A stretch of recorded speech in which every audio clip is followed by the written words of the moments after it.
He trails off mid-sentence and stares blankly into the distance, hands joining together to spin his ring. I wave my hand in front of his face, but he doesn't even flinch. Talk about being out there. And trust me, I'm an expert on out there. After what seems like a lifetime, he finally speaks up, and I feel every single drop of predictability evaporate. All right, let's meet at Empire of the Sun in an hour. Hold up. For real? Empire of the Sun, 1 hour. Do not let me down.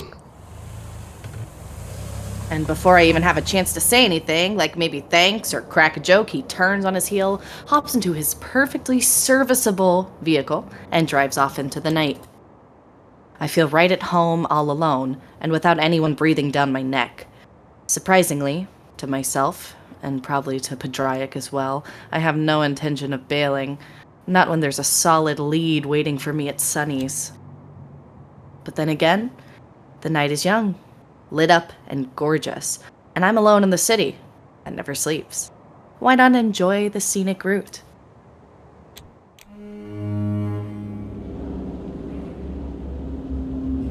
From pillar to post to another anarch spot. Networking, right? With Pradraic temporarily out of the picture, it's on me to ring that Skylar Duskborn dry for every last drop of intel. The area outside Empire of the Sun is pretty sparse, both with mortals and my fellow kindred, so chilling out front isn't a big deal. I blend in perfectly, all amped up for whatever's going down tonight. Still, old habits die hard, so I take a sec to study the area carefully, taking it in the way my con artist sensibilities demand. First off, it's mostly tame out here. The only dude catching my eye is this total nutjob parked by the door, screaming about doomsday while rocking that coked up Al Pacino look. He's got that wild vibe, complete with drool, and insanity in his eyes. Yikes. Even if I was still in the grifter game, I wouldn't bother with him. Lunatics like that are more trouble than they're worth, and usually broke to the boot. Then there's the front of the dive, which looks, for lack of a better word, loved. Despite the dodgy neon and the graffiti that's actually kinda witty, the place radiates an inviting warmth. A place with a soul. Still, the Empire of the Sun sign, with Zoo scribbled next to it, is so on the nose, I can't help chuckling on the inside. People clearly have fun at Sunny's and treat it like their place. A place they can return to again, and again, and again, and never feel unwelcome. But I'm wasting precious time just standing out here. Gotta find Skylar before Patty comes back and gives me the look. One moment. I head for the entrance, doors decked out with all sorts of funny stickers. But before I can even touch the handle, the crazy guy grabs me with unexpected speed for someone so curled up. I shake him off easily and give him my best back off glare. He does nothing. He's in his own world.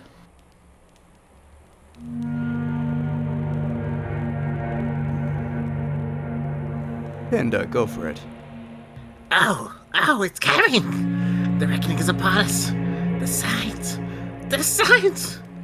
Hey, back off, will ya? Look up! Look up, dare you! It's death! Death dressed in rays of light! It's watching! The Daystar is waiting to close us in fire! As I walk past the guy, his words echo in my head and rattle between the crevices of my brain, stirring long dormant fears. Can you see it? The Daystar! It's the end of it all! I enter Sunny's, acting all cool and collected as if none of that crazy shit fazed me. The interior looks exactly the way I expected. A kaleidoscope of stickers, murals, lights, and banners covering pretty much everything available. Surface. Interspersed with well-worn seating, musical instruments, and plenty of space for dancing. To say that I've seen it hundreds of times before in dozens of cities doesn't quite capture the whole picture. But I gotta say, Feels like home. Spotting Skylar is easy with her head full of bleached dreadlocks. Plus, the bar is practically empty. Maybe all the kindred have gone to ring in the holiday season? Who knows? She's hunched over a table, completely focused on scribbling something in a notebook. She doesn't notice me as I approach, so I get a sneak peek at one of the pages and discover some gorgeous, intricate designs for, I assume, geometric tattoos.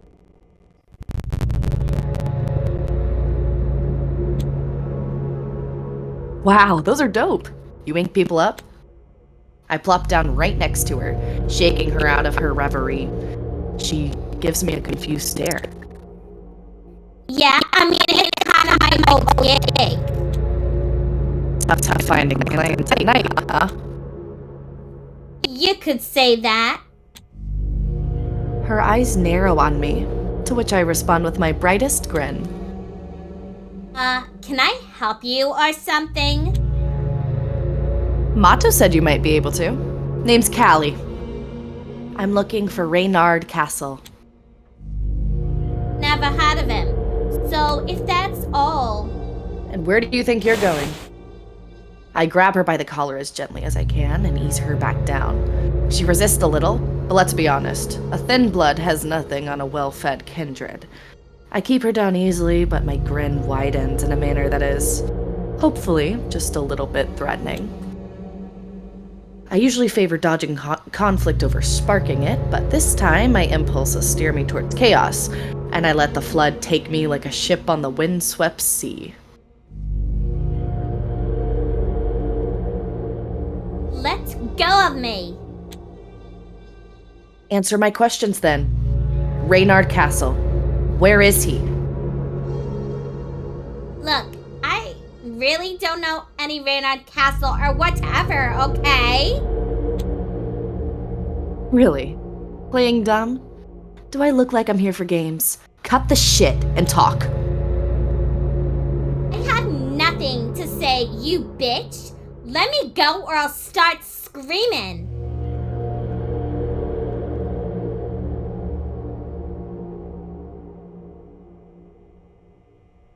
Oh, that's me?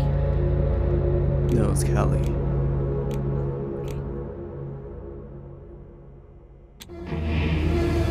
Ow. You have no mouth. I watch as her eyes bulge, hands grasping wildly at her face and finding nothing. Blocking this sense of touch is not something I do often, but when the opportunity arises, it's always a sight to behold. Before she can catch on to the illusion, I theatrically snap my fingers, bringing her attention back to my face. There we go. All back to normal. Now, where is Reynard Castle? She touches her mouth, tugging at her lips, tracing the teeth, moving the jaw left and right a few times. Relief washes over her face, and she stutters a little when she speaks up. Honestly, don't know. I've only had bits and pieces about him. Any alchemist worth their salt knows of all the major supplies in the city. So you're an alchemist. Impressive. Screw you. Not sure where my genuine compliment went wrong, but okay. So, what's the scoop on Castle? Preferably his current whereabouts? Keep telling you, I've got no clue. I've never even laid eyes on him. Give me something worthwhile. You're sort of wasting my time here, girlie. Love me a good chat, but I'm on the clock at the moment. Alright, chill out, will ya? I know someone. There's this Coria. She delivers all sorts of shit all over the county. You get pretty much anything. She's tight with Castle, alright? Interesting. Go on. Go on what? I smother the urge to roll my eyes. Go on, hook me up with her, like yesterday. All those threats and she still hesitates to help me. Well, the time for the stick has come and gone. Now it's time for the carrot. I really wasn't lying when I told Mato I'd rather not make any more enemies in the city. Look, you're not exactly catching on here. I could just take your phone and set up the meeting myself.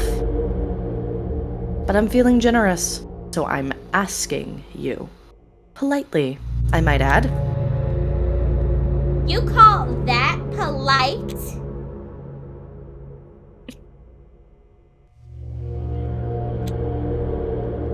Trust me, you haven't seen my full-on rude side.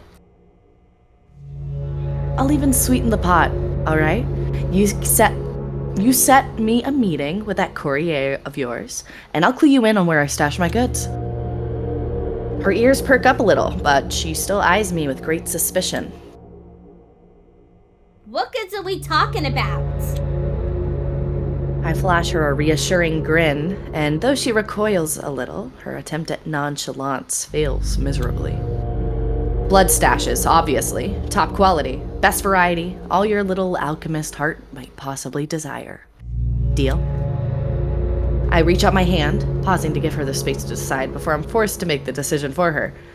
Luckily, after a brief deliberation, she reaches out and shakes my hand. Eel, hold on. I'm gonna make a quick call.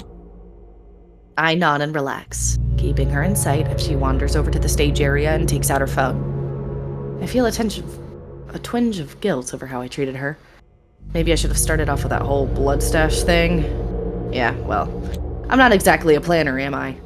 If this courier leaves me to Reynard tonight, this whole search could end in just a matter of hours. Just the thought of freeing myself from the looming threats of the Camarilla, that annoying caitiff, and this oh-so-futile endeavor. It warms the chambers of my undead heart. Finally, Skylar hangs up and gets back to the table, fidgeting with the charm hanging from her phone. A real bundle of nerves. Done. Meeting's in 15. Let's move.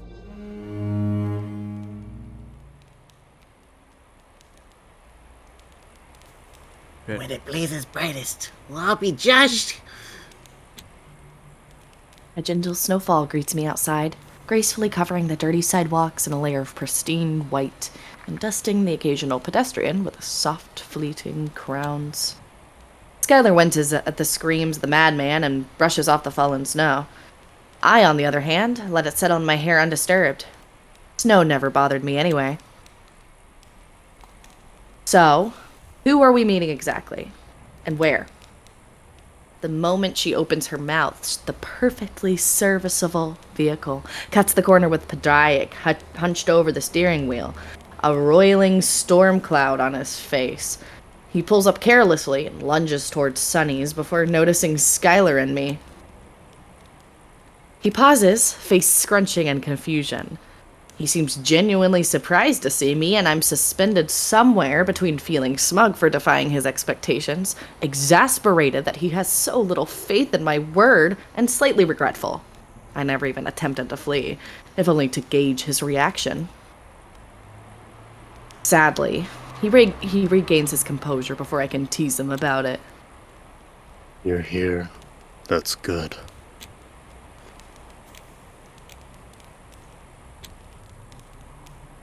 Good, huh? Do contain your excitement, my good sir. It's unseemly in polite company. What would you have me say? Outstanding. It's a decent start, but I'd settle for divine. He rolls his eyes and settles his gaze on Skylar. They size each other up all suspiciously like a pair of alley cats on a hot tin roof. Patty, meet Skylar, a local anarch with a knack for alchemy. Skylar, meet Patty.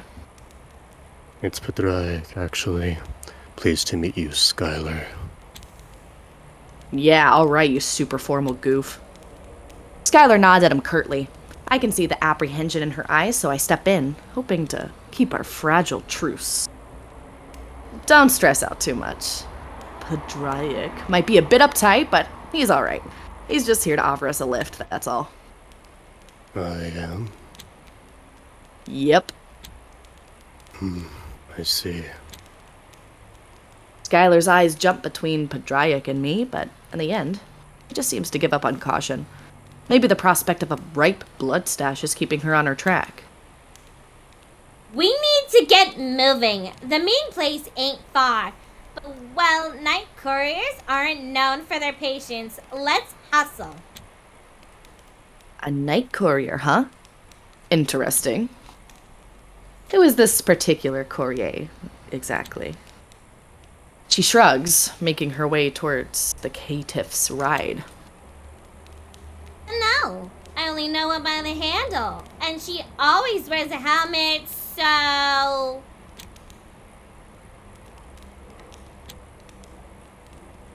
As long as she's clued into Reynard's location. Seems like my kind of gal, too. Maybe I should start wearing something on my face, like a cool mask. Skylar mutters under her breath. A gag would be more fitting. Honestly, Patty and her would definitely hit it off. Birds of a feather, yada yada. Careful, or I'll gag you instead. She presses her lips together and gets into the car without another word. Satisfied, I nod to myself before turning to Pradraic. Anyways, you done with the torque thing?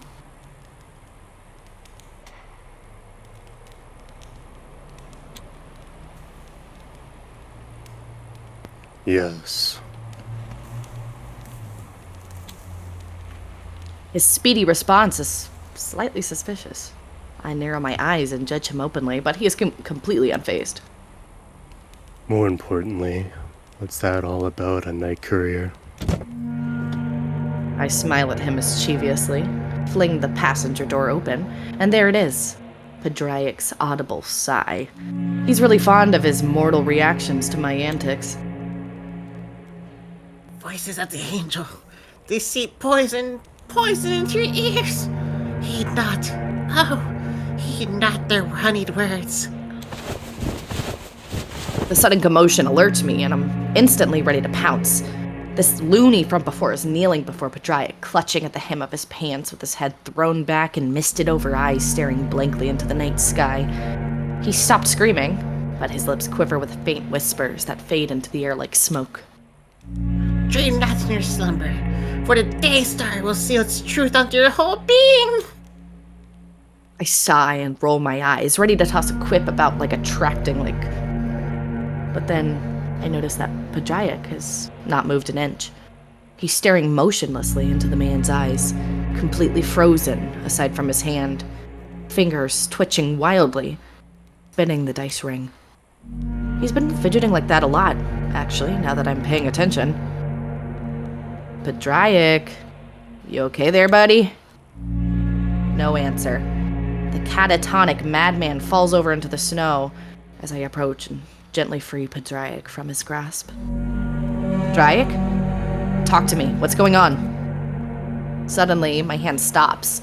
Then all of him unfreezes. He avoids my eyes and shoves his hands into his pockets. I'm fine. Sure? What was all that about? I do not know. Let's not fret about it. For now, the night courier is waiting. I thought I knew every fixer with whom Reynard had ties in, given my role as the logistics gal of my own courtier. Maybe I'm just tired, but I have no clue who that night courier might be, and it sends my trickster senses into overdrive. Usually I'd fill the car with some kind of idle talk, whether I'm with friends or just by myself, but this time, I just let the silence hang. Neither Pradraic nor Skylar seem keen on chatting, not even with a classic Queen's track playing, so the caitiff's perfectly serviceable car is almost uncomfortably quiet as we cruise through the night streets of New York City. I've got this strange sensation in my stomach, like I've eaten a chunk of ice. If kindred could get indigestion, I'd blame it on my last mortal meal, but since that's not a thing, I guess this feeling must be anxiety. It's really not my usual vibe. Something about this whole situation makes the hairs on my neck stand right up. It feels like there's something terrifying waiting for me at our destination, just a few blocks away. But weirdly enough, my gut is telling me not to run from it. And my gut is usually spot on. As we pull up to the meeting spot, the night courier stands out immediately, mostly because she's the only one around. Clad in dark leathers and sporting a helmet, she almost disappears into the night alongside her bike. We barely come to a halt before Skylar jumps out of the car and approaches the courier in a few strides. She seems eager to talk and even more eager to bolt, so I keep my eye on her, ready to give chase.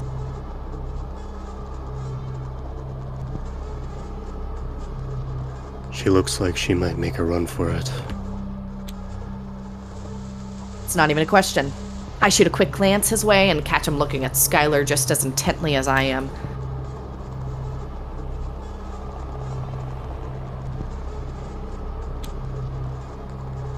Well, I most certainly would in her place.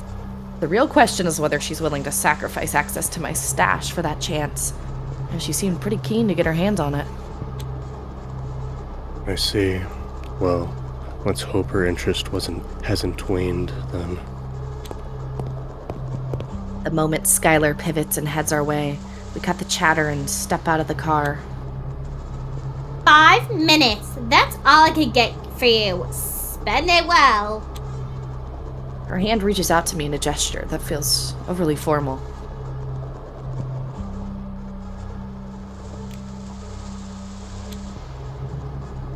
I shake it vigorously, keeping my face utterly solemn. She jerks it away, clearly taken aback by my intensity. The key, to your stash, I held up my end of the bargain. Yeah, got it right here. I toss her the key, which she easily snags out of the air. Pleasure. With that, she's off into the night. As she disappears, we casually approach the night courier. One look at Pradraic reveals a simmering impatience. I know he wants to take the lead, and honestly, while I'm not exactly thrilled to step aside, it seems like a pragmatic choice. Let's face it, negotiations with Skylar went less than stellar, even by my standards. But Pradraic hardly gets a word out before the courier cuts him off with a sharp, sour response. Shut the hell up, pretty boy. Wait, I know the sound of that walking angst vortex.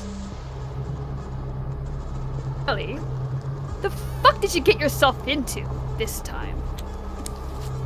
She takes off her helmet and I'm floored, staring at a face I never thought I'd see again, outside of some vampire afterlife fantasy.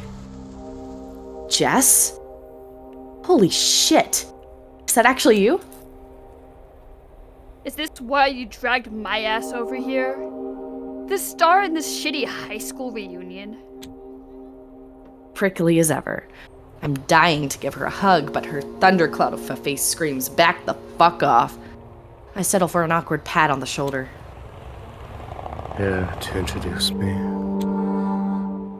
Jess's eyes nearly pop out of her head. Oh, duh. Is this really... Oh, piss off. Is this really why I'm out here? What? No. Hell no. It's... Let's just go one step at a time. Christ. Pradraic, meet Jessica Wainwright. I know you like it formal. She was part of our crew before she up and vanished like a ghost a year back or so. Speaking of which, we thought you were gone. For good, I mean. She seems thrown by that, but she swallows whatever rush of words is clawing at her throat. Oh, really? Well, that clears up the mystery of the silent phones. So you're playing it like that. I fucking mourned you, you dick. Not like I can text beyond the grave. FYI, I left you guys a fucking note. This whole situation is surreal. The hell are you on about? Reynard said... Of course, Reynard fucking Castle, turning shit into gospel. Her deceptively soft features harden. Why the hell are you poking around him anyways?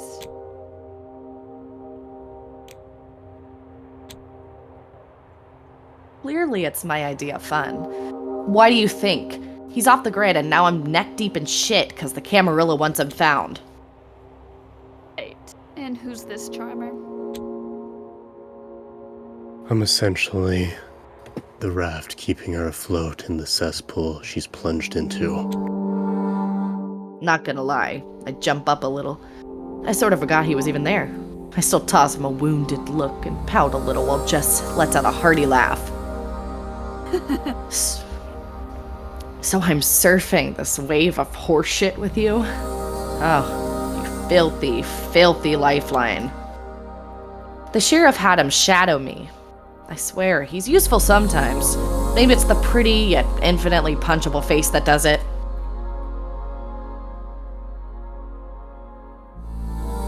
Just went along with all of this creeping around because why exactly?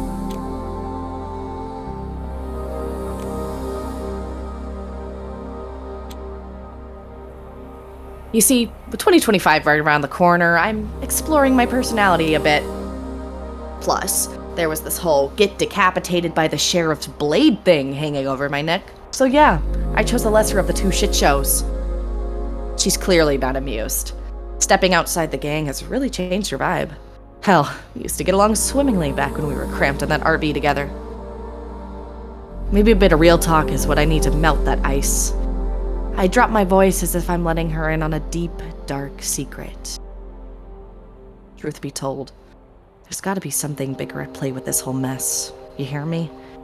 I just can't figure out what the hell they want with Reynard, and why now, of all times. Jess shrugs and crosses her arms across her chest, looking like she couldn't care less. Water is wet, the sky is blue, and piss stinks. By which I mean, underneath all that charm, Castle's been a two-faced lying sack of shit since day one. No wonder the whole ivory tower is on his tail. Hold up. There's clearly bad blood between her and Reynard, and it's skewing her view a bit, maybe. Charming? Sure. I'd buy snake oil off that bastard, too. But he's always been straight with me. What's even worse, she has this horrid look in her eyes I can only interpret as pity. The hell's there to pity? I'm doing just fine, thank you very much. Heard through the grapevine, you might know where Castle is hiding. And Jeff just laughs at that. Am I losing my edge here? Honey, Castle's an even deeper shit than Callie is. See, I've been involved with the circulatory system on and off, passing through messages and whatnot. She leans back even further onto her bike, all cool and collected like nothing gets to her. I almost follow, enraptured, but catch myself at the last moment and straighten up, signaling for her to continue.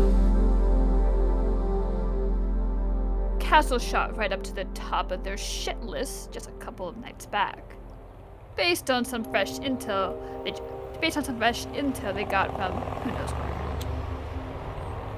Suddenly, she leans forward on her elbows, looking at me seriously. This is major league shit, Callie. Could be Uncle Sam level big. And it might not just be Castle in the crosshairs, but anyone tangled up with him. Keep the hell away. Yeah, except running away somehow vanished from my playbook. I'll literally lose my head over it. She shrugs and starts putting her helmet on.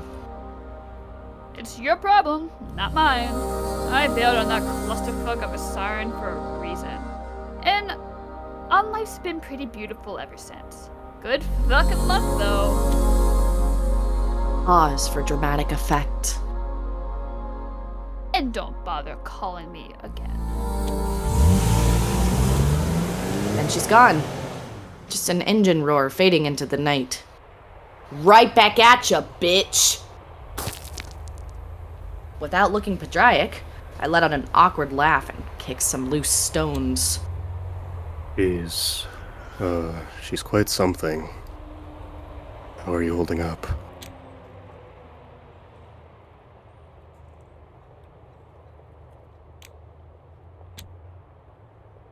Absolutely peachy. What's a little hate between siblings, am I right?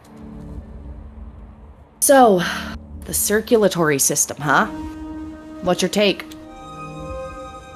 Pradraic, mercifully, bites his glib tongue and pretends not to see that I'm sort of in shambles. It appears they are more eager to nab Reynard Cassell than we anticipated, and they managed to acquire some incriminating intel. To be honest, things don't look too good for him. Great. And we're still no closer to finding him than we were last night. Or whenever. There is also the matter of whether the circulatory system intends to hunt you as well, by virtue of being Reynard's accomplice. Oh, please. I'm hardly even a sidekick. He levels a blank stare at me and I bark out a laugh. My spirits momentarily lift. I rub my hands together briskly, suddenly feeling like mischief. Well, seeing as your Anarch lead didn't really pan out, guess we're hitting Sansarique next. He hesitates, idly twirling his ring, more a tick than an actual need this time. It is indeed our backup lead, but Only lead. fine. At the moment, it is our only lead. But I have my reservations about Sansarique. Let's unpack this back in my haven. Besides, dawn is nearly upon us. He starts walking towards the car, then pauses when he sees I haven't moved. I tug at the fraying edge of my sleeve, smiling at him, almost apologetically. Yeah, funny story, but I can't. Literally. He sizes me up relentlessly. Callie, this isn't the moment for your antics. We need to move, and quickly. Thing is, your haven isn't safe for me anymore. What are you? It's just a thing with my clan. If I crash in the same spot more than once a week, you might as well sweep me up at sundown, like with a broom. He looks at me piercingly, searching for deceit, which, for once, isn't there. His fingers dance on his hand, spinning the ring furiously. Finally, they come to a stop. Yeah, I get it. I'm not messing around, Oh, you do? A hint of mirth sparkles in his gaze, though his expression remains stoic. Let's rendezvous at my place tomorrow night. I've got a private eye in mind who might have an idea where to find Sansarique. A PI? You're not talking about D'Angelo, are you? He arches an eyebrow, a flicker of surprise on his face. Already acquainted, I see. More like disappointed. The leper's a good guy, but a dead end. Grilled him about Reynard and got zilch. He even implied that it was somehow my fault Reynard's vanished off the face of the earth. Well, Cassell is practically a ghost. Sansarique, on the other hand, is not exactly hiding. D'Angelo should know a thing or two about him. Fair. But he's a slippery little eel. We might need leverage to get him talking. A shade of a smile crosses his face. Leave that to me. He'll talk. He turns around and climbs behind the perfectly serviceable wheel. Tomorrow, dusk, my haven. Don't let me down. I give him a playful salute, waving as he pulls away. Ugh, look at that. Night's bleeding into day already. I really need to get a move on. There's a little damp cellar that I've been eyeing for a crash pad. It's not exactly the Ritz, but I've done my homework. It's secure enough for a quick sleepover. Time's ticking, but with any luck, I'll snag some prey en route. It's not good to sleep on an empty stomach after all. If you're a Ravnos, home is just a dead memory. You've only got a bunch of hideouts, some better than others, each offering a day's worth of safety. And one of them is close by, just waiting for me to hunker down and collect my thoughts. If D'Angelo's haven qualifies as a hovel, then this temporary shelter of mine is a full-on catastrophe. so utterly dismal it could force Tommy Wiseau to shed a genuine tear.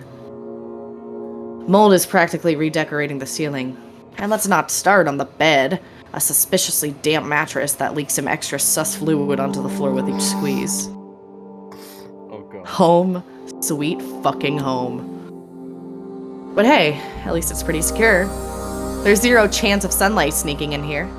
Maybe because the resident microbes have evolved enough to shut out anything that threatens their germy utopia.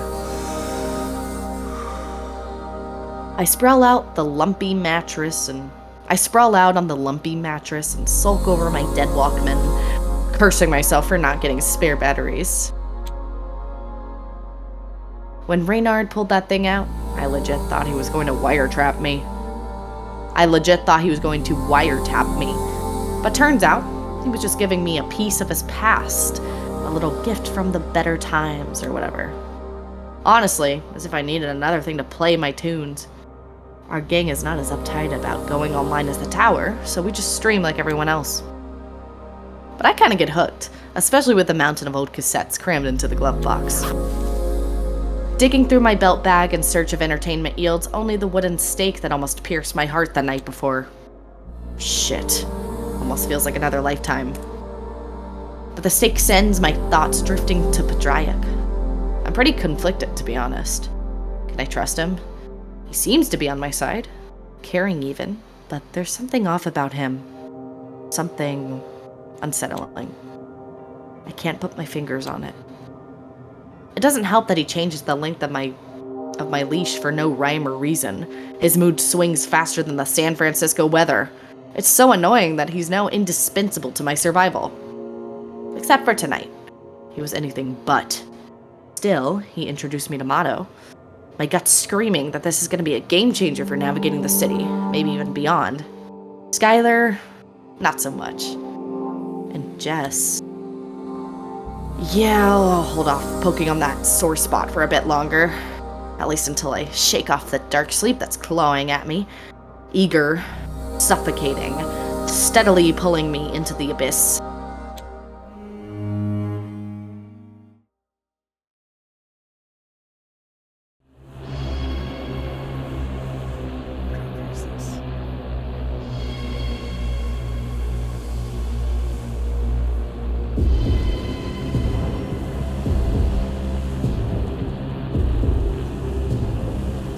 Oskar, go for it.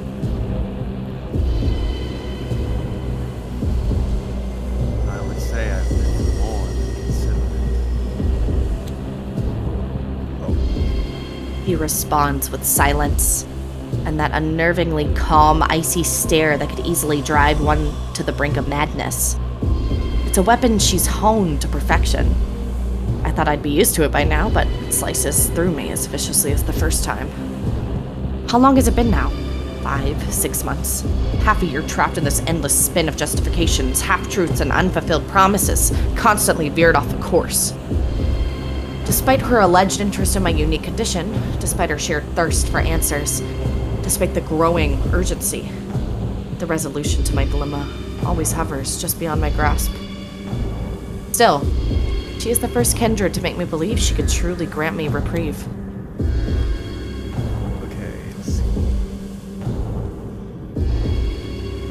Come on, go for it. Use a different voice if you can.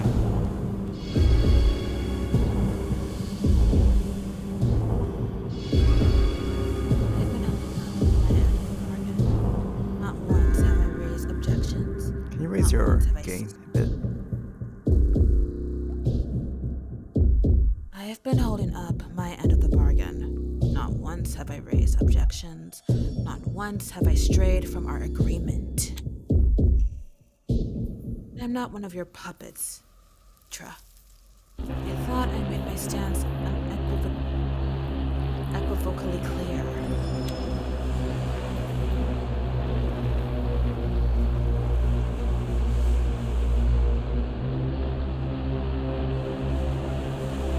Shallow, go for it.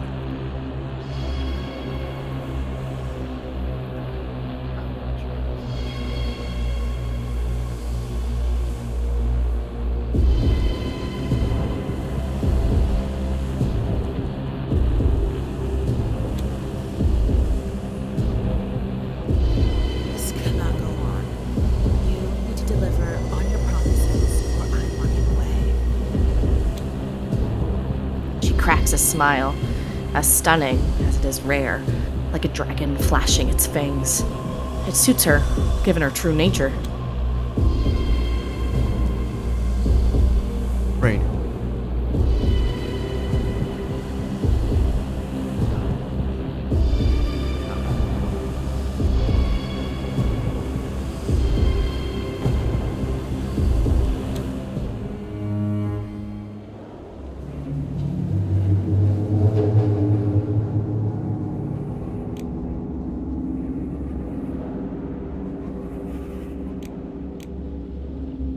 Yes. I guess so.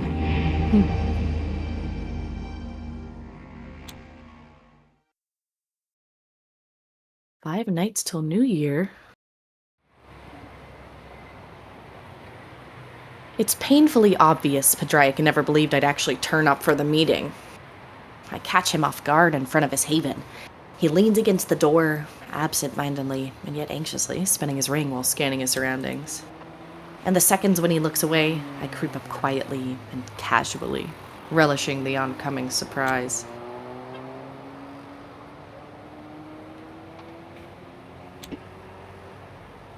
You look so distant. You look so distant. I can hardly see you from here. His head whips around, and for a split second, surprise and relief flash across his face before his eyes dart to the moon. Punctuality is not your strong suit, I take it. You said tomorrow dusk. Well, guess what? It's tomorrow and the sun's barely gone down. Stretching definitions will not help you in the long run. What's the big deal? It's like 20 minutes past sunset. Be more specific next time and get off my back, will ya? He rolls his eyes, slipping back into his usual indifference, and he gets into the car. I hop in right after him. Let's pay D'Angelo a visit, shall we? Yeah, no time to dilly-dally, right? Correct. I'm pretty sure he's ignoring my sharp-ass remarks on purpose. But the way he slams on the gas pedal, that gives me a tiny glimmer of hope that he's not a lost cause. Either way, the perfectly serviceable vehicle does fine, cruising through the night streets, and this time, it's not even that awkward. D'Angelo, you here? The shithole he calls an office looks just the way I left it 2 nights ago, except for some new pins on the corkboard where he charts is crazy, and a trapdoor flung wide open, probably leading down to wherever he hides out during the day. Maybe we should give it a minute. He won't keep us waiting too long. Yeah, I'm not doing that.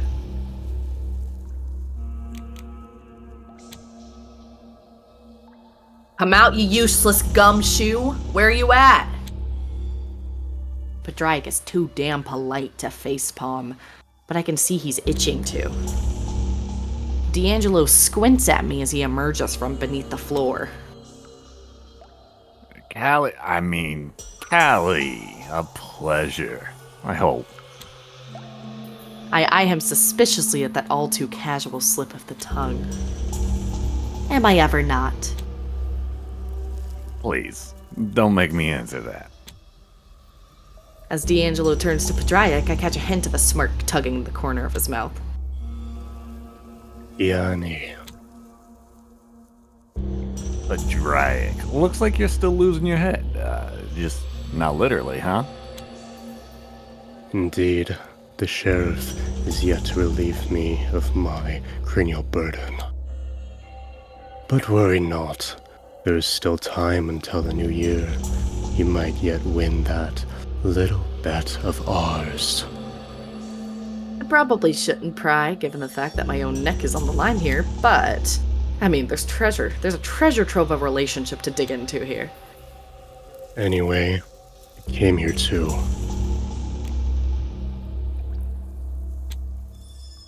Find out how you two clowns know each other. Come on, give me the juicy details. D'Angelo shrugs dismissively. He showed up a while back, pestering me about some, A&R girl and her inner voices. What, you believe we clicked over what just might be the greatest movie ever? Which is his way of saying I quoted the Maltese alone at him once, completely butchering the line in the process. An Anarch girl. You mean, what's her name? Sana, who got beheaded by the sheriff? D'Angelo's already ugly face twists into an even uglier grimace. Yes, D'Angelo. He stops, tossing the gumshoe a cautious look. Go on, I'm not one to dodge blame. I killed her. You did what a PI does. Tracked her down and brought her in. You weren't the one holding the blade that ended her suffering. Same difference. In a rare bout of tactfulness, I decide to not pursue the subject. I'd love to have a catch-up with you, Gianni, but we did have an agenda walking in here. A glimmer of light flickers in D'Angelo's shades as he turns toward me. Oh, well, I hate to break it to you, but if you're here for intel on Castle, you're out of luck. No new leads since we last talked. Your concerns, Cassell, broadly speaking, although he's not exactly the crux of our conversation right now. Sweet Lord. Elie Sansaric. Where do we find him, Gianni? D'Angelo narrows his eyes, squinting at me suspiciously, and fiddles with his e-cig. The serpent? What's your angle? What are you after?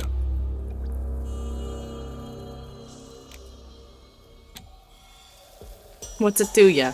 He's not my escaped lover or anything. If you're looking for your noir fix. D'Angelo grimaces and looks like he's a hair away from a full-body shudder. He eyes me in an accusatory way. I'm just asking. Sansaric's bad news walking, or crawling, depending on, well... Kindly cut to the chase, Gianni. What are you trying to say? D'Angelo takes a long drag of his e-cig as if he's really trying to savor the flavor. I wonder if he actually makes an effort to kickstart his taste buds or if it's just a part of his usual act. Sansaric and his serpents are gone from Harlem and nobody really knows why. I got theories, but they're just that, so...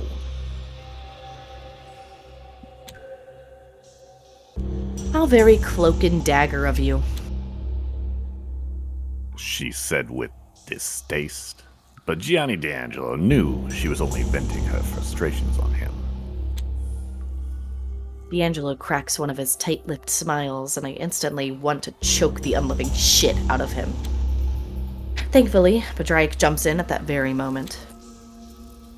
We don't need to know why Sansaric left Harlem. Just tell us where to start looking. Well, Mr. Detective Extraordinaire. St. Philip's in the vicinity of Morningside Park are your best bets.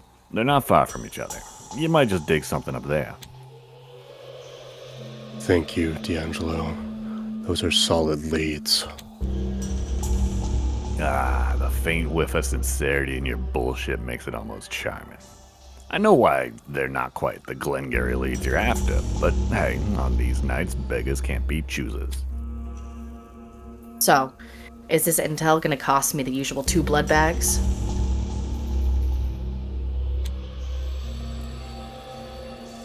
You keep your stash, kiddo. Just clue me in on where Sansaric's hiding once you sniff him out and we're square. His ugly mug suddenly goes serious. He straightens up and steps closer, eyeing both Pradraic and me intensely. Last time I warned you that shit's gonna hit the fan soon, but that's old news already. It's way worse now. You can feel it, can't you? I nod almost instinctively, catching Pradraic doing the same.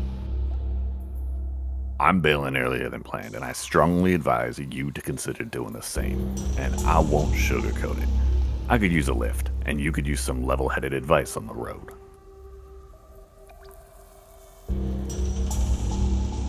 He looks genuinely terrified. Pradraic and I slowly exchange looks before shaking our heads. I can't. Not just yet. Things are heated. I understand, but at the moment, Callie cannot leave, and I have been saddled with... and it's gone. In that I don't know how to case, stop it. There we go. you might be able to scroll back up. Yeah. Things are heated. I understand, but at the moment, Callie cannot leave, and I have been saddled with helping her in a way I can only describe as non-negotiable. D'Angelo sighs, slumping visibly, and waves his hand dismissively. In that case, just keep your eyes peeled for trouble, alright? Yeah. You too, pal. Until next time, D'Angelo. Hopefully under a brighter moon. We're almost at the door when I hear his response, barely louder than a breath. Bright nights are all gone. Only nightmares remain.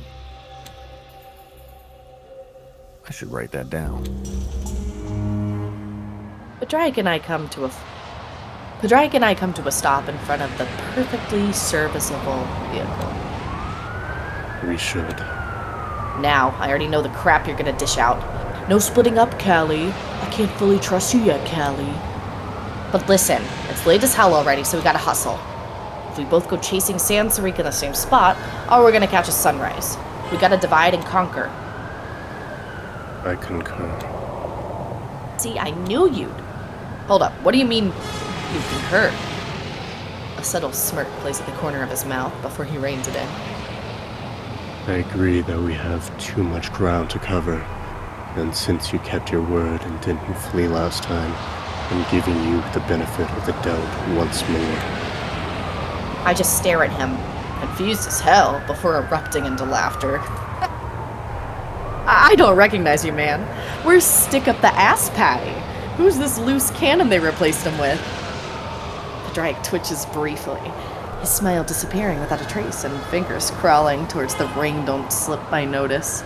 He bounces back swiftly, though, and tucks his hand into his pockets. Let's part ways for now. Do you have a preferred destination? The idea of finding Sansarik in Morningside Park seems sketchy as hell, but hey, at least it's a lead that we actually have.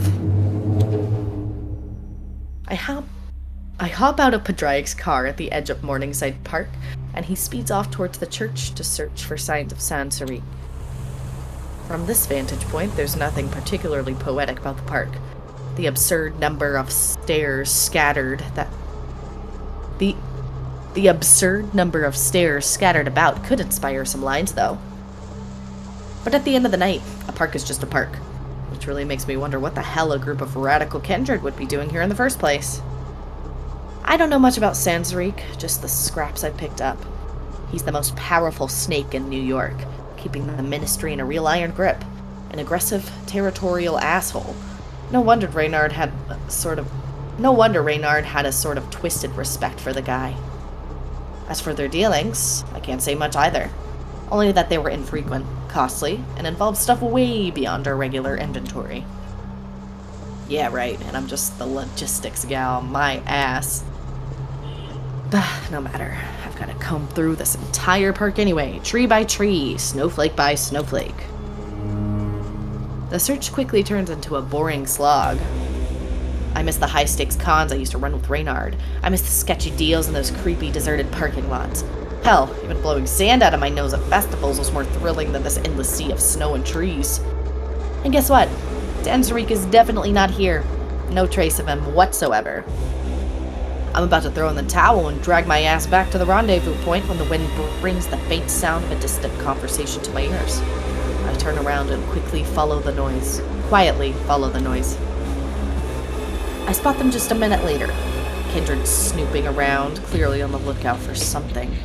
And I really, really want to know what they're talking about.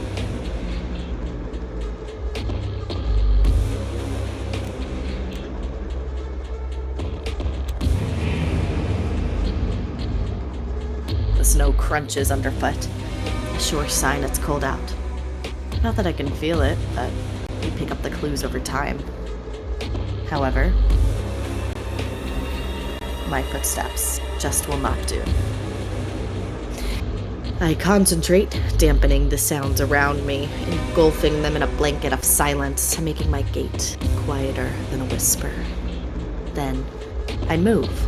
The snow gives under my weight, but noiselessly. I move cautiously, sticking close to the trees. Soon, I'm close enough to overhear snippets of the conversation.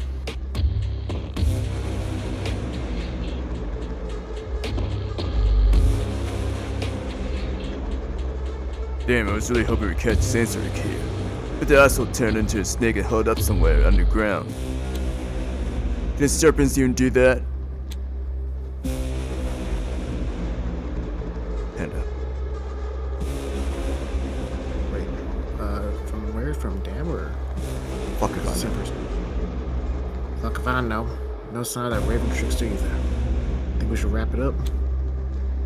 Let's give another sweep before we head back. Show up empty-handed. Percy throws into that Hudson. What extra strings for pots? Not the subject of what. Wait. He's there. They both snap their heads at me, and I instinctively step back. Whether they see me or not, they lunge forward. All I can do is flee into the labyrinth of trees, hoping they haven't tagged me with some kind of tracker. It feels like forever, just me and the wind howling, but I finally shake them off. I get to the meeting spot just as Pradraic pulls over. I throw myself into the car, slamming the door behind me. Go, just fucking drive! He slams on the gas. Within seconds, we're tearing through the streets. The city's a blur. What happened? Did you run into trouble? Just a deadly chase through the fucking park. Ran into some kindred trying to track down Sansarik, spinning some crazy shit about the Hudson. They were after a raven trickster, too. Holy shit, do you think they were talking about me? I finish rambling and look at Pradraic. He's frowning, lips deathly tight.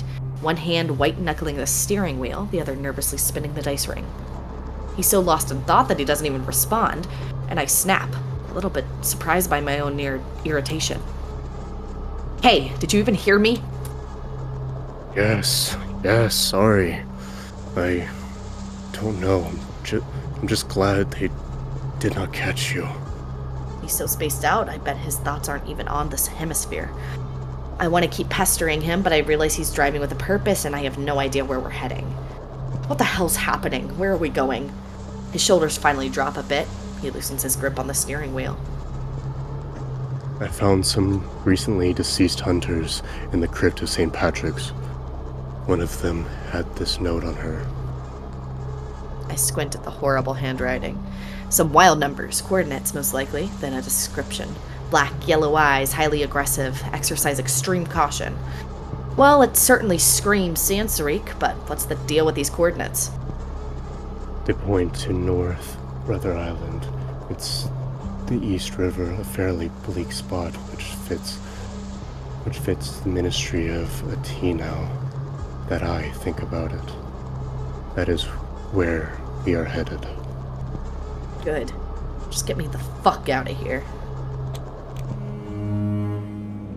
It might not seem like much, but with all the loose ends strewn about us, we finally snagged a solid lead.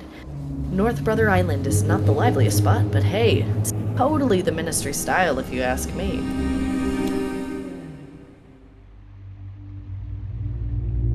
Rachel, you have auto advance on. I don't know how to turn it off or on. I got it. I think it's just right stick. Okay, there you go. I used to be one of those kids who was always running around and stirring up some shit after school. Shocking, I know. One of the favorite pastimes of my gang of little rascals was exploring the ruins of the old Hill Hospital at night.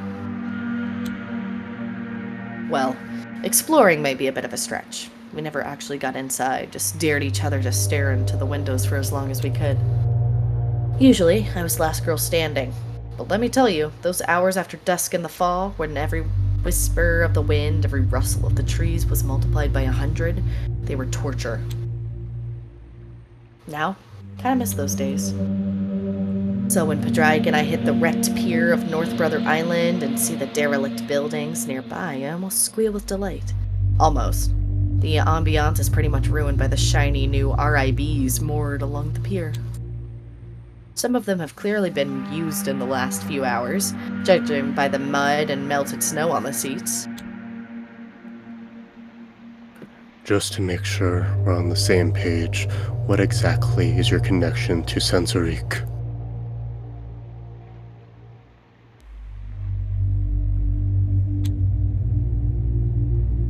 So you know how I deal on the, let's call it, the darker side of the web, right? It has come up, yes. Well, Sensorique was technically Reinhardt's client, but I was the one handling all the sketchy stuff he requested. Never met the guy or anything. Everything always went through Reinhardt, but Sensorique is the only client I know by name. I see. You mentioned before that he and Cassell had a relatively good relationship. How do you plan to exploit that? I snort. Half pissed that he already knows me too damn well, half amused by that good relationship crap, since all it means is they didn't try to actively kill each other. I'm just about to break it down for him when suddenly we're cut off by gunshots. And they're getting closer. We duck down and observe as some guy comes tearing onto the pier, screaming his lungs out in terror. He's running backwards, tripping over every bump while desperately trying to shoot at something in the trees, unaware that his clip has been empty for a while. He's decked out head to toe in urban warfare gear, reminiscent of the hunters. Yeah. The hunters I had the pleasure of meeting a few times lately. He hasn't noticed us yet, blinded by his delirious fear. Perfect moment to strike. We should probably fade. Yeah, probably. My footsteps are silent on the compacted snow as I sneak up on the guy, quieter than a ghost. In a flash, I knock the gun from his trembling hands. Before he even knows what hits him, his scream is choked off by a soft, surprised moan as my fangs sink into his corded neck. I'm not picky when it comes to feeding, but fuck me, he tastes vile. High on adrenaline, muscles already burning with lactic acid from his panicked run. It's a weird feeling, the bliss of satisfaction mixed with the disgusting taste of my meal. I drink enough and lay his body onto the ground, wiping my mouth off with a disgusted grimace. All done. I resist the urge to spit. Yeah, but shit, he was foul. He did look that type, yes. But those were Sensorique's ministers who pushed this poor bastard to the edge. I'm not exactly eager to meet him myself. Pradraic nods, looking at the lifeless body. He makes no move to hide it, so I don't bother either. We share a quick glance before sneaking cautiously through the thicket towards the ruins looming over the bare trees. We tread carefully through the bushes, mindful of the crunch of snow underfoot, but let's be honest, the distant gunshots would have covered the sound of a stampede. Although his shooting has died down in the last couple of minutes, and replaced by blood-curdling screams of torment, we stumble upon several corpses. And surprisingly, a decapitated skeleton with scraps of decomposing flesh still clinging to it. The murder of crows feasting on the scene couldn't care less. To them, carrion's carrion. It gives us both some pause. Those fuckers. The screams are almost drowning out the gunfire now, suggesting that the ministers might be getting the upper hand. Better than the hunters. I just hope they don't mistake us for enemies and decide we deserve a similar fate. Great, Callie. You got yourself right in the middle of a fucking war zone. The whole city feels like a battlefield these nights. It's just our luck that we have arrived right in time of the hostiles here. So, what's the plan? We could try sneaking past, hoping the hunters are too busy with serpents to notice us, or... Look over there. There's a spot under that collapsed floor where we could hide over and wait for this to blow over. Pradraic cocks his head, pondering, absent-mindedly twirling his ring. Not in a panic this time, but more like using it to focus. Huh. Finally, he drops his hands and looks at me calmly. I say we go with whatever your daredevil instinct recommends. You sure you didn't hit your head on the way here? Positive.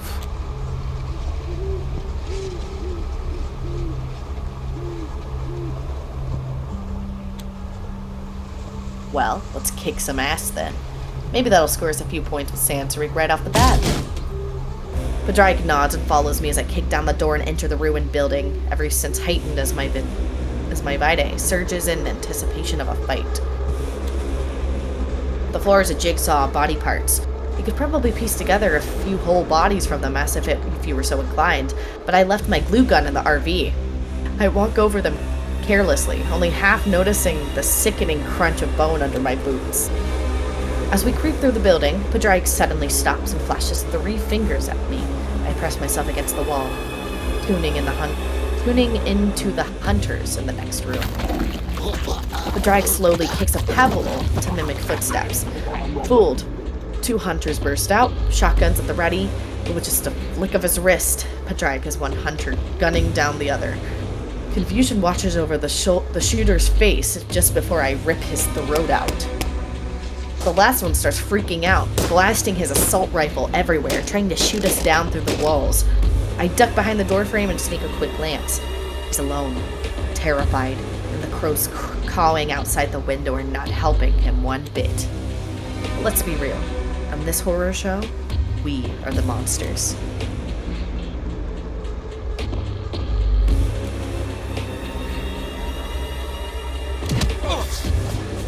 Without looking at each other, Pradraic and I lunge forward. He goes high, aiming for the gun, while I dive low and slam an elbow into the hunter's solar plexus, dropping him to his knees, then flatten him with a right hook to the temple. Before his trigger finger can even twitch, he's already lying on the ground, disarmed and confused. We both move in again, but this time our rhythm is off. Our syncopated moves clash as we both reach for the hunter's head with the same neck-snapping plan, and then the head just pops right off. The lips keep moving for a few seconds, as if murmuring a prayer. We drop it immediately, looking at each other in embarrassment and take a step back from the headless corpse. The clamor we caused inevitably draws more trouble. As we turn to leave, a bunch of hunters fleets in, weapons at the ready. We go back to back and switch places, throwing them off balance, but before we can lunge, we hear a loud ting, and the hunter in front of the door looks like he's about to lose his head. And that's exactly what happens. His head is severed by a cut so clean that his body stands dumbly for a moment before crumpling onto the ground.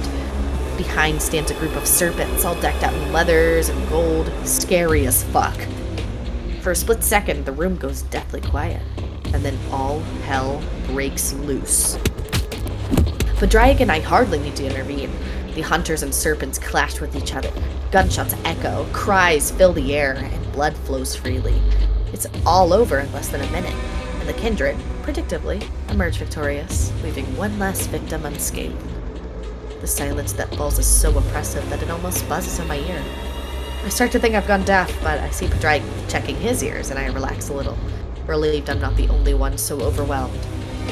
The serpents don't move, don't speak, only look at me only look at us judgmentally, calculatingly. In this heavy silence, filled only by the scent of blood, the sound of approaching footsteps echoes like thunder.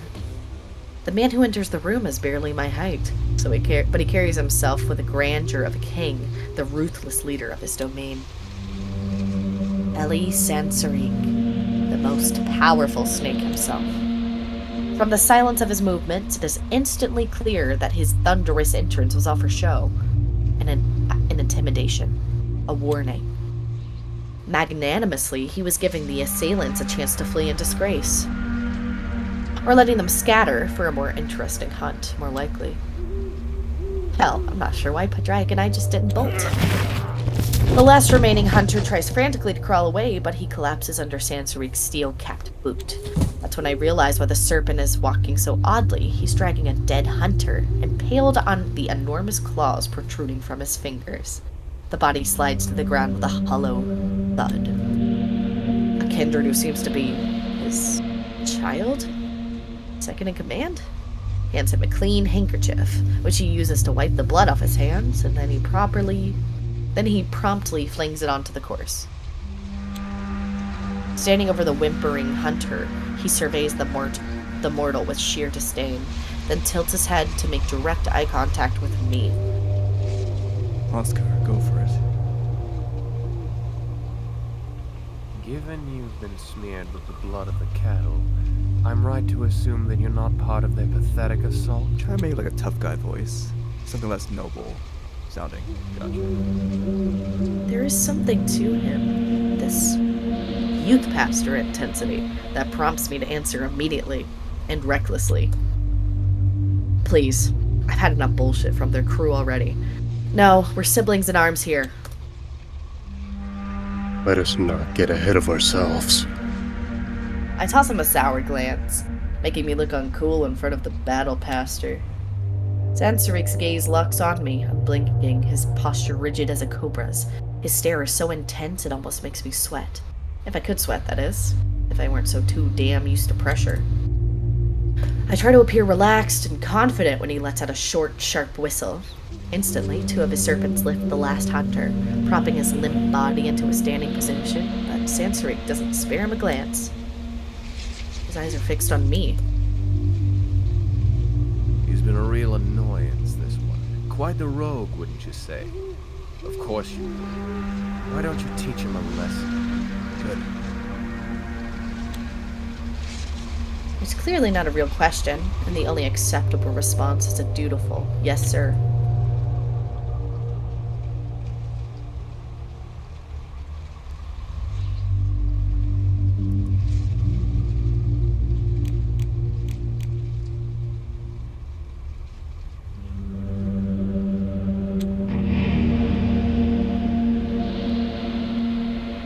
Perpetually spinning cogs in my head go into overdrive looking for a way to impress Sansarik.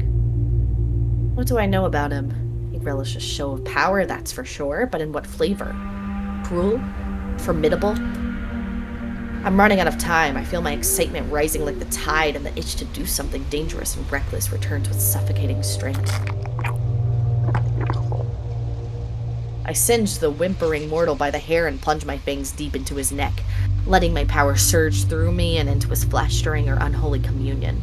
I drink his blood, reveling in the way it temporarily quenches my hunger. But most of all, I make it feel good. Electrifying. Unparalleled. Frank. No! No! The hunter won't last long without yearning for another kiss.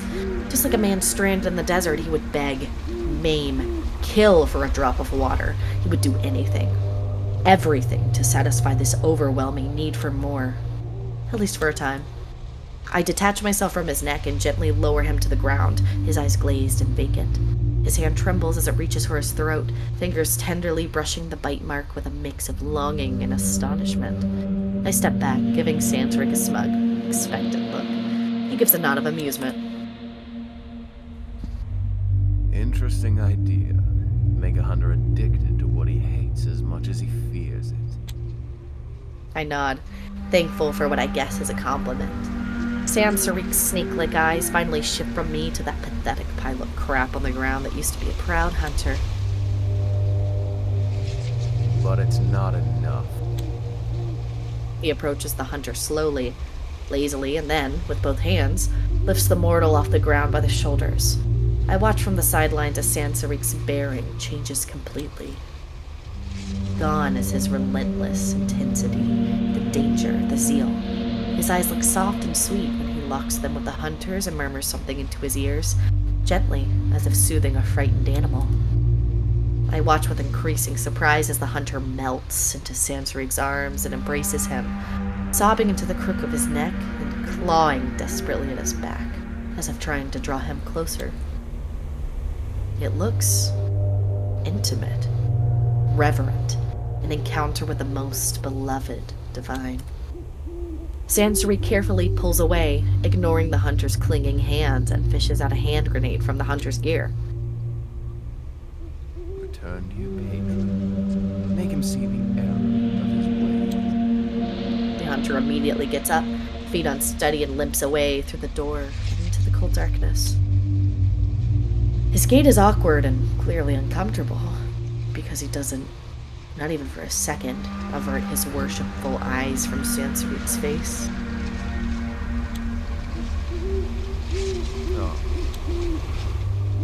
He struts towards the pier, his entourage obediently in tow. And of course, we're dragged along too, thanks to an overly persistent serpent who thinks shoving us is somehow necessary. It's not like we have a choice, right? With no more distractions, the path seems way shorter than I remember. I can see one of those RIBs bobbing on the East River in the distance. Must be that charmed hunter off to ruin his boss's night. Now, Sansarik turns to Pradraic and me, sizing us up with an icy glare. But even though his tone regains that frightening intensity from before, now there's a hint of benevolence. you have the misfortune of catching me in a nasty mood, I'm afraid. But if you provide an acceptable explanation for trespassing on my turf, I might just let you go. Well? I flick a glance at Pradraic and catch a subtle nod out of the corner of my eye. Name's Callie, and this one's... Oh, I know who that is. The Baron's lapdog. The court's errand boy. I'm more interested in you. Gotta say, being in this kind of spotlight doesn't exactly boost my confidence. I'm Reynard Castle's child. I run with this courtier, and I know you've had business relations with him. I was actually the one who rushed the delivery of those trinkets you wanted. Auto advance got turned on somehow. I got it. Thank you. I didn't realize Sansarik's face could grow even more sour, but here we are. His lips curl down, he knits his eyebrows, and he glares at me like I just kicked his cat. But then, unexpectedly, he throws his head back and laughs. Loud, free, mocking laughter that makes me lose my cool. His laughter abruptly stops, and he's back to staring at me coldly, unblinkingly, perfectly poised. I haven't heard from good old Ray in months, child. Whatever you think you procured for me went to someone else's hands. He falls silent briefly, and then his serpent eyes narrow. Do you even know what exactly it was that you acquired for him? My silence is his answer. Not gonna lie, his words hit me hard, and I'm a little flustered. Reynard rarely deigned to share his plans with me, but it wasn't like he made a habit of lying straight to my face. Why would he hide it all from me, specifically? As Sansarik makes yet another disparaging sound at me, Pradraic clears his throat and shifts the Satit's scalding focus onto himself. Would you mind telling us about your last dealing with Cassell? Any information could help. I roll my eyes at this stiff and obvious attempt at wielding out of Sansarik, but he only smirks, then sighs as if thinking about Reynard brought him great anguish. Which, admittedly, it might have. Nobody really thinks about Reynard unless they absolutely have to. And by that time, it's usually too late. I don't mind. Though I must say that brat was truly insufferable. Fixated on the antediluvians like a child obsessed with a new toy. I'm staring at him, totally lost. Antediluvians? That's a first. What did Reynard even want with the antediluvians? And why did he go asking the ministry? As if reading my mind, Sansarik tosses me a sharp look and continues. How he came to learn that my clan, me in particular, holds knowledge of our most ancient ancestors is a mystery to me. But seek me out he did, asking numerous questions about ancestry, power, and blood. I jump a little when he waves his hand dismissively after such a long period of standing still. Let me be perfectly clear. The history of Clan Ravnos was never of interest to me, and I had little desire to discuss it. Neither had Reynard, up until a few months ago. What prompted his interest in these topics? I haven't the slightest. But I'd bet the promise of profit was his primary motivation.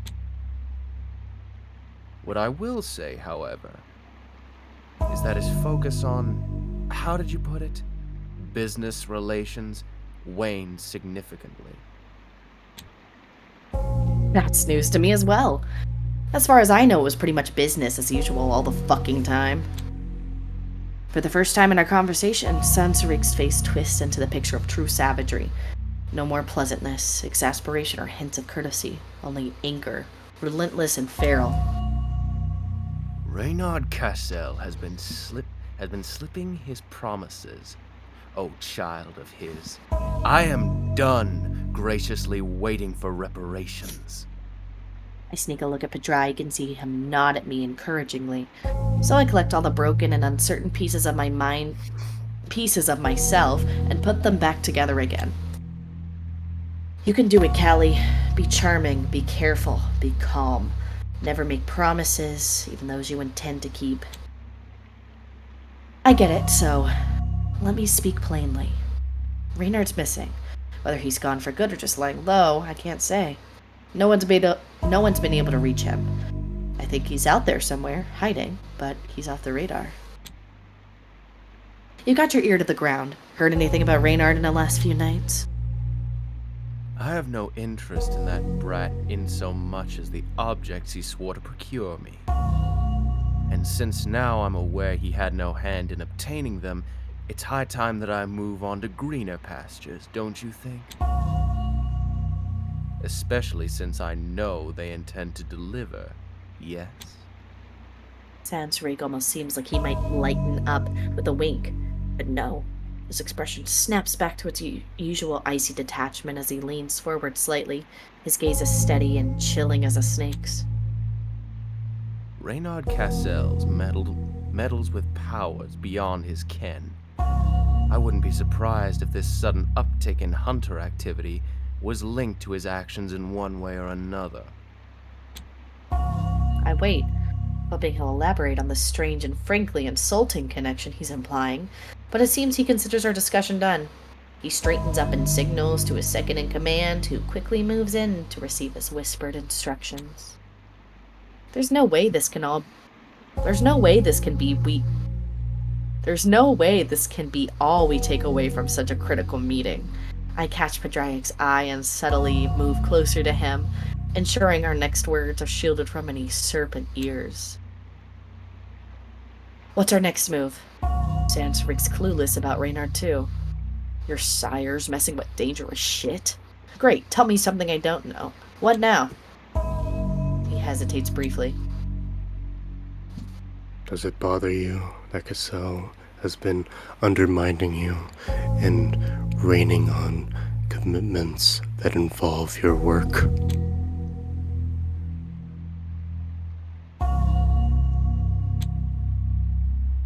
Yeah, kinda. And by kinda, I mean a hell of a lot. I know he's a bastard, and I'm no saint either, but we have this unspoken agreement that we're not gonna screw each other over, you know? I see. Shall we take our farewell then? Hold up, there's one more thing I need to ask. I back away from our little huddle and cough to grab Sansaric's attention. He acknowledges me right away, but he takes his sweet time wrapping up his chat before shooting me an impatient look. Just one more thing before we scram. The circulatory system seems to have a hit list, and Reynard's sitting at the top. Any clue what that's about? Sansaric's eyes narrow in anger and contempt. Well, color me astonished. He was blabbing on and on about his illustrious benefactor, who could help him circumvent the red market. He makes such a sour face that if we were still mortals, I'm sure he'd be spitting in disgust. Seems like he ended up on the bad side of that slumbering bitch on the Hudson. Frankly, good riddance with that. Something clicks in my mind as he speaks. That slumbering bitch on the Hudson. Didn't those blackies in Morningside Park mention some pissed off kindred ready to chuck them into the Hudson? I might have heard a rumor or two about the Hudson situation, but who do you mean exactly?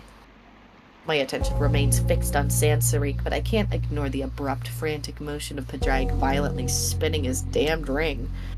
Sansariq gnashes his teeth and a low, seething murmur ripples through his followers. That Simichi bitch, Vritra, whatever the fuck her name is. You don't know her? Then count your blessings, child. What's her deal? The deal is that she waltzes in like she owns the place and steals what's been rightfully ours for decades. His eyes blaze with a pure yellow light, fangs elongating as his jaw loosens in a furious scream. I swear I catch a glimpse of a forked tongue flickering back into his mouth as he calms down, regaining his usual, captivating appearance. I add 2 and 2 together and realize that this Vritra must have been the one who ousted the serpents from their turf in Harlem. I shoot a knowing glance at Pradraic, but he's too fixated on that damn ring of his. So I decide to press Sansariq a bit harder. I wonder what kind of relationship Reynard has with this Vritra. Do you think? I do not think about a child of Reynard, nor do I wish to start. My time is precious. We're done here. So much for pressing. Sansariq fully turns his back to me, conferring with some of his serpents. I strain my ears to hear their whispers, not even out of need to hear what they're saying, but more out of sheer curiosity. But Pradraic gently tugs on my sleeve. I think our meeting has concluded. We should leave before Sansariq himself drives us off his turf.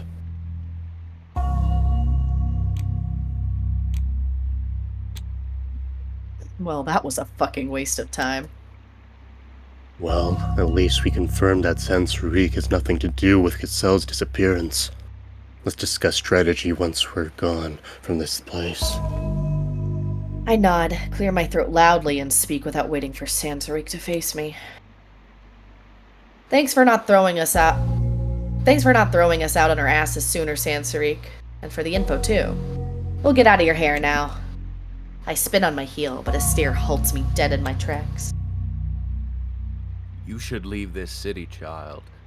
Looking for that sire of yours will yield nothing but death and ruin. And if you leaving means that brat digs himself deeper into his own shit... He gives me a smirk. The first one yet. Then I might be willing to lend a hand. I'm ready to snap at him, scream in his face that I don't need his damn pity, but then it hits me like a freight train. He's not offering help out of sympathy. He'd get off on watching Reynard suffer, no doubt about it. But then, his offer? It's like this weird mix of prickly-ass kindness, something you hardly ever see in our kindred world. And it's that fucked up kindness alone that keeps my mouth shut. So instead, I give a silent nod and hook arms with Pradraic as we dip out of that decrepit building into the frigid dead of night. Reynard's exploits have me even more on edge than the carnage that happened at the island. I need to figure out my next move. Even I have heard some of the crazy legends that popped up around the ministry over the years. I don't give a shit if they can actually control the elements, but the second we bailed from that shithole on North Brother Island, a ruthless wind kicked up, shoving us right back to our boat. It was like Mother Nature screaming at us to get the hell out, to run, ditch this cursed dump before it sucked us dry. So yeah, we totally bailed. We zoomed across the East River and only chilled when that wicked wind finally took a break from breathing down our necks. That's when it dives into the icy Hudson, stirring up wild waves. As we are talking on this pier, the thunderous crash on the water drowns out on the. As we are talking on the pier, the thunderous crash of the water drowns out our voices, all fierce and intense, like it's slurping up our words and stashing them away. Let's recapitulate first, Jessica. Wainwright says Reinhard Cassel is now number 1 on the circulatory system hit list. Pradraic isn't the type to usually make big gestures while he talks. He usually just spins his ring or shoves his hands deep in his pockets, but this time he's putting on a bit of a show, taking off imaginary bullet points on his fingers. Yeah, and I'm probably going down with him if I don't stop dicking. Not like I've got much of a choice anyway. Correct. And second, Elie Sansaric swears he hasn't talked to Reinhard Cassel in months. And the items.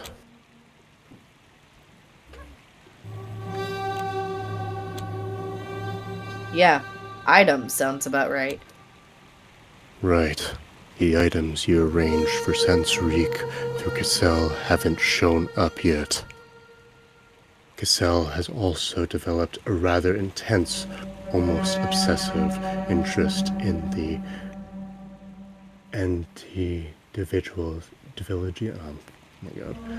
interest in the antediluvian. Antediluvians, dear.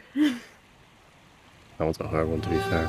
But his reasons and objectives are still a mystery. I just quietly nod along. Reinhard Cassel has been MIA for the past few nights, despite having meetings lined up. He goes quiet for a bit, spinning his ring like he's trying to tether his thoughts to something solid. In all honesty, none of this sounds promising. Not for finding him, and definitely not for his safety. He stops talking and just stares off into space, fiddling with his ring. What else is new? But there's another piece of intel we've dug up.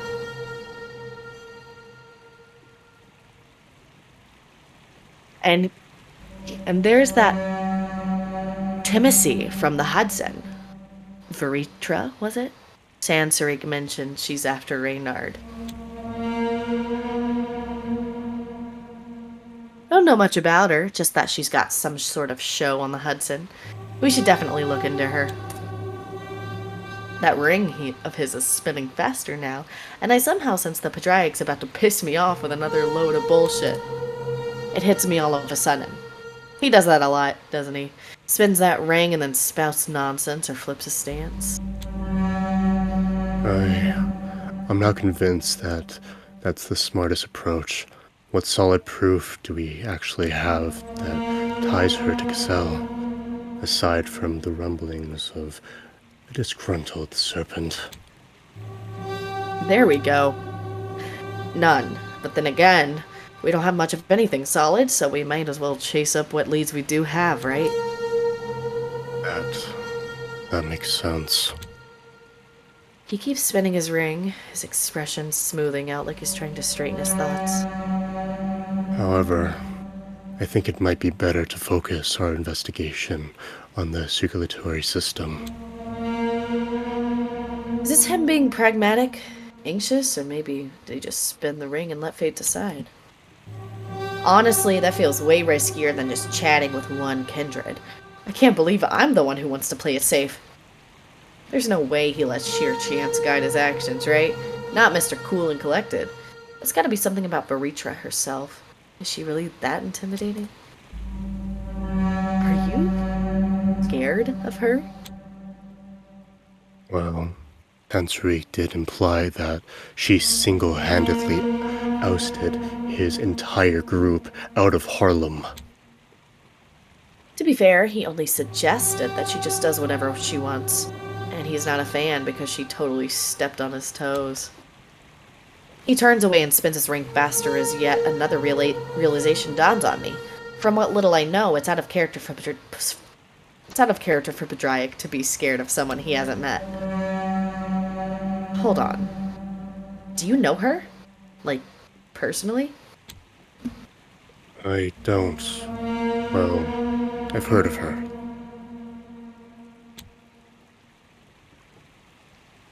Oh, spin. Word travels fast, and he's been the talk of the town for some time now. She's quite the enigma. Spin. No one knows where she came from or why she chose New York. Only that she invades territories and stands her ground decisively. God. Spin. And that unknown element is precisely what makes her a threat. Spin. I'm so tempted to rip that fucking ring off his finger and smash it to pieces. I shut my eyes and grit my teeth, trying to concentrate.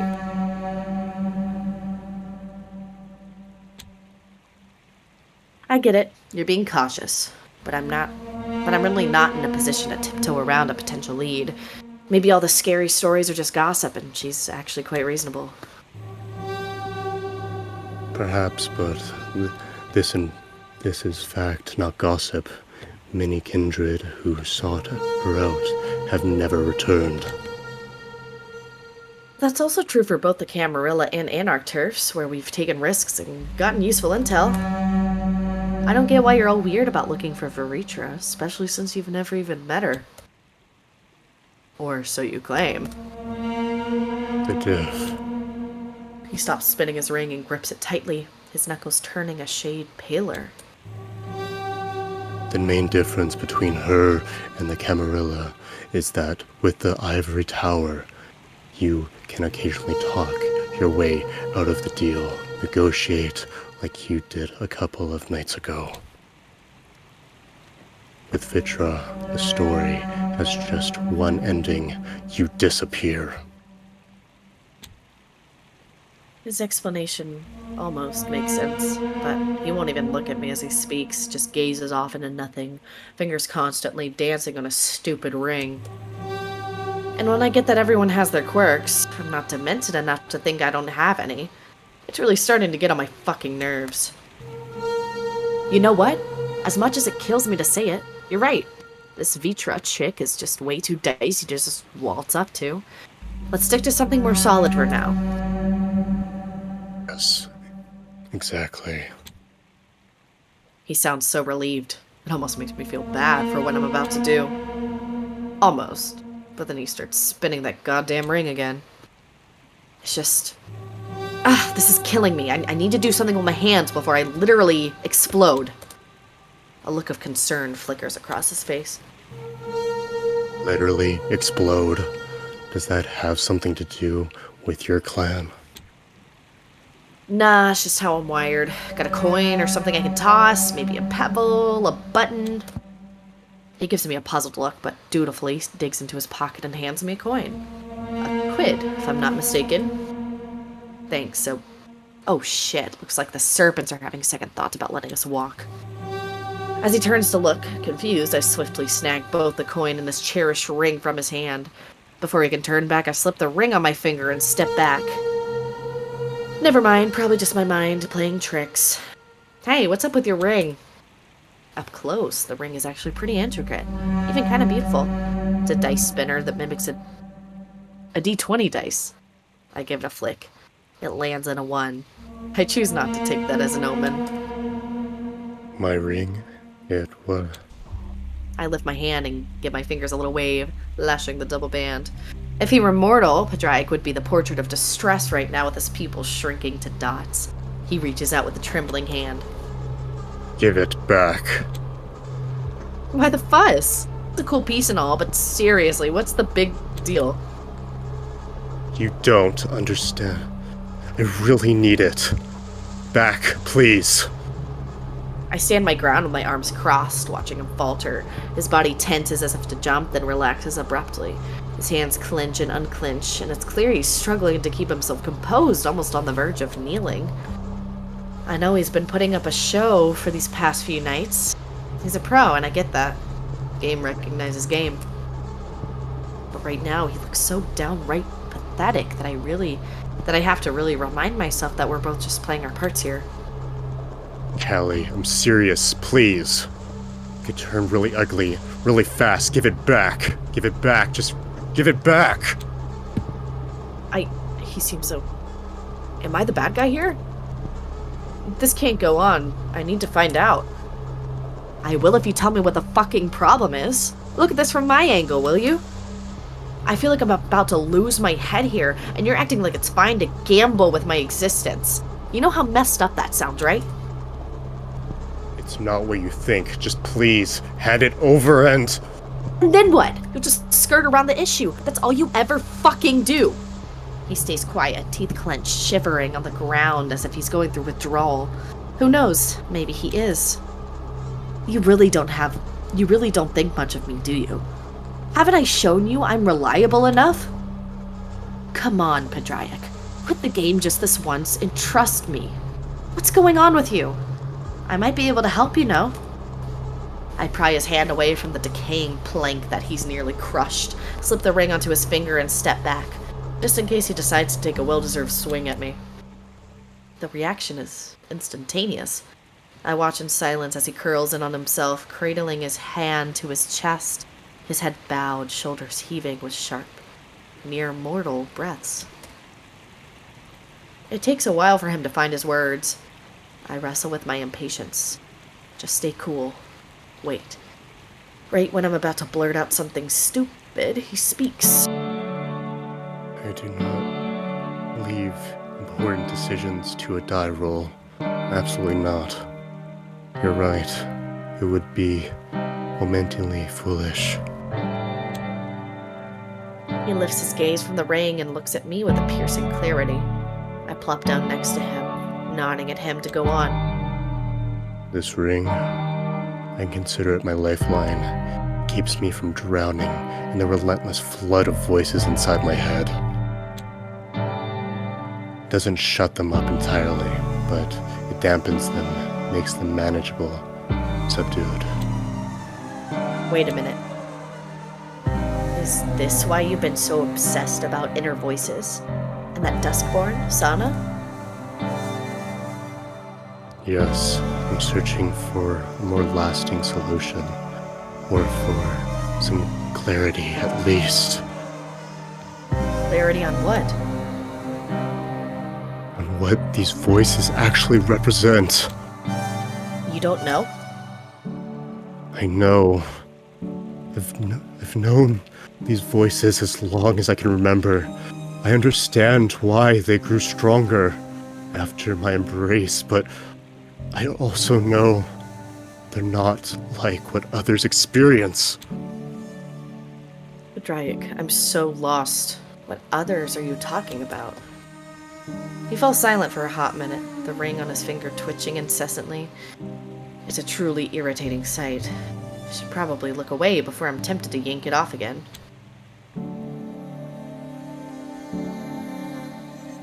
I am Malkavian, Callie. The whole cative act is just a facade. Okay. And? His gaze, filled with suspicion, narrows on me. You don't seem terribly shocked. I mean, what are we if not the secrets we keep? Callie isn't even my real name, you know. Huh? What is it then? Slow down, Turbo. We're still unpacking your little masquerade here. What's up with that? Why the pretense, you mean? Yeah, that. I get the gist, but I want to know the deets. The deeds are that Malkavians aren't exactly crowded favorites. Practically those among us with an uncanny insight into the future and no talent for concealing it. Wait. Hold up. You're telling me that you can see the future? No, nothing so extravagant. I get feelings, hunches, occasional whispers offering me a glimpse of what might be. Sounds pretty nifty to me. Believe me, it's anything but. It's impossible to tell if these whispers are a boon or a bane. Wait, so your own voices are screwing with you? Yes. That's seriously messed up. No response. I take it that he agrees. So, these whispers, did they tip you off when you saved those anarchs 2 years back? He seems surprised that I remembered his little confession. In a way, I was lucky to guess right. I'm lucky that Torque cut me some slack for my erratic gift. I nod silently, piecing together our conversation in my head. Everything clicks into place except for one nagging question. Auto advance turned on. I hear many voices, each of them distinct but also the same. It is difficult to explain, but among them is one that's elusive. Doesn't come from any known place. It's moving a little too fast. Auto advance is on. Help. Help. Thank you. But among them is one that's elusive. Doesn't come from any known place and can't be acquainted, but not even by my ring. I need to uncover its source and purpose. So it's nastier than the others? Not exactly. Just enigmatic. And there's only one. He pauses, his fingers itching towards that cursed ring. Then he clearly abandons what he was gonna say. Nobody seems to know a damn thing about it. I squint at him, suspicion tightening my features. You're holding out on me, again. Of course I am. But I'm being open about it. It's impossible to share everything about oneself. I find that fascinating, don't you? No matter how transparent you try to be, there are always aspects of your life you keep to yourself, intentionally or not. The nuances of our situations. What a load of crap. I mentally check out for a bit, then I cut off his philosophical rambling. Cool it, Gandalf. Keep your secrets. Just remember, I'm not letting fate roll the die for me. We already have one reckless idiot in this team, and that's me. He seems stunned, but in the end tosses me a small but genuine smile. I thank you, truly. Had I known you would be so understanding, I might have told you sooner. I apologize for misjudging you, Callie.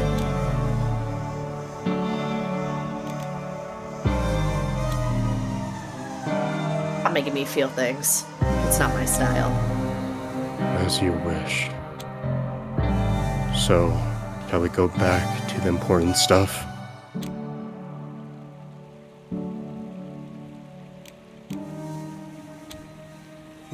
Hey, don't underestimate yourself. You matter too. For a split second, his face crumbles like he might cry, so I clear my throat and look away. All this mushy crap is really cramping my style.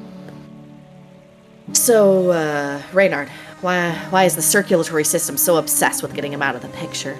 I mean, there's the whole blood trade thing, sure, but why the sudden urgency? I'm guessing it's because they know something we don't. That's a reasonable hypothesis. Right? Every now and then I hit the nail on the head. Now, if the Camarilla hadn't swiped my laptop, I might have done some deep digging online with all my tech, but honestly, it probably wouldn't have even made a damn difference. A behemoth like the circulatory system probably uses a sealed-off intranet for all their dirty laundry. If only I could hack into their database, but it's all coulda, woulda, shoulda at this point. Hold that thought. Getting into the circulatory system's database might just be within our grasp. I squint at him. He's full of surprises tonight. Must be the bloodshed getting to him. Have you ever come across someone named Kaiser? Help auto advance. Thank you.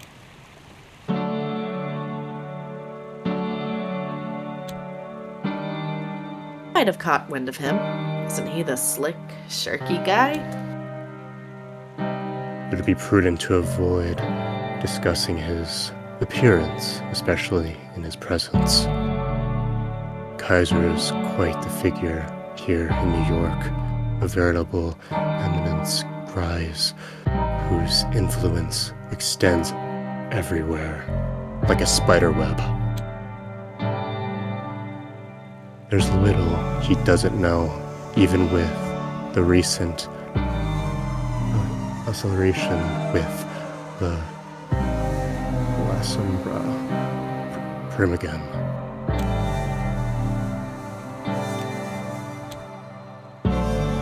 A good old-fashioned puppet master. Fancy that. Do you think reaching out to him is doable? Safe? As safe as anything is here, I presume. But if we want to operate under the Camarilla radar, Kaisers are kindred. Yeah, but hooking up with someone like that? I mean, I'm not even planning to stick around New York much longer.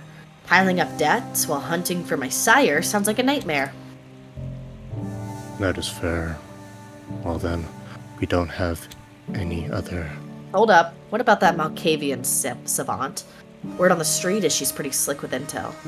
You know her, right? From clan to clan? You mean Hope? The CEO of Double Spiral? Auto advance help? Right, her. She's famous for her tech chops. Heard some chatter about her back in LA, too. Well, she might not be the best fit for the job. Cracking open the database is one thing, getting her hands on it is another. But she's been a thorn in Kaiser's side lately, having steadily gained around in his areas of influence. Maybe she's picked up some new tricks she hasn't unleashed yet. It's your call, Callie. This is about your sire, that after all. Honestly, none of these options are exactly stellar, but beggars can't be choosers, right?